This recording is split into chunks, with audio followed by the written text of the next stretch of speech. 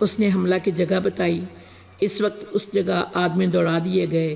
زکوئی نے کہا تھا کہ وہ زندہ نہیں ہو سکتی۔ اس کے خنجر اس کے سینے اور پیٹ میں لگے تھے۔ خون رک نہیں رہا تھا، زیادہ تر خون تو پہلے ہی بہہ گیا تھا۔ زکوئی نے صلاح الدین ایوبی کا ہاتھ پکڑا اور چوم کر کہا، اللہ آپ کو اور آپ کی سلطنت کو سلامت رکھے۔ آپ شکست نہیں کھا سکتے۔ مجھ سے زیادہ کوئی نہیں بتا سکتا کہ صلاح الدین ایوبی کا ایمان کتنا پختہ ہے۔ پھر اس نے علی بن سفیان سے کہا، میں نے کوتاہی تو نہیں کی، آپ نے جو فرض مجھے سونپا تھا وہ میں نے پورا کر دیا ہے، تم نے اس سے زیادہ پورا کیا ہے۔ علی بن سفیان نے اسے کہا، میرے تو وہم و گمان میں بھی نہ تھا کہ ناجی اس حد تک خطرناک کارروائی کرے گا اور تمہیں جان کی قربانی دینی پڑے گی۔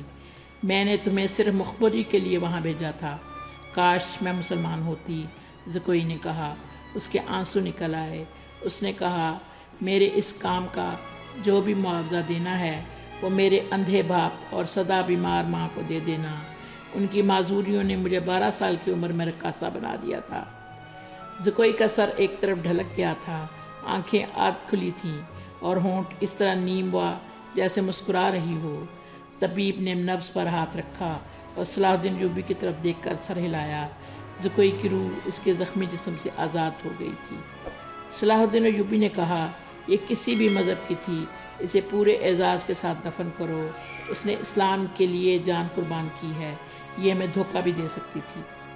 دربان نے بتایا، باہر ایک عورت کی لاش آئی ہے۔ جا کر دیکھا، وہ ایک ادھیڑ عمر کی عورت کی لاش تھی۔ جائے وقوع سے 2 خنجر ملے تھے۔ اس عورت کو کوئی نہیں پہچانتا تھا۔ یہ ناجی کے حرم کی ملازمہ تھی جس نے انعام کے لالچ میں زکوئی پر قاتلانہ حملہ کیا تھا۔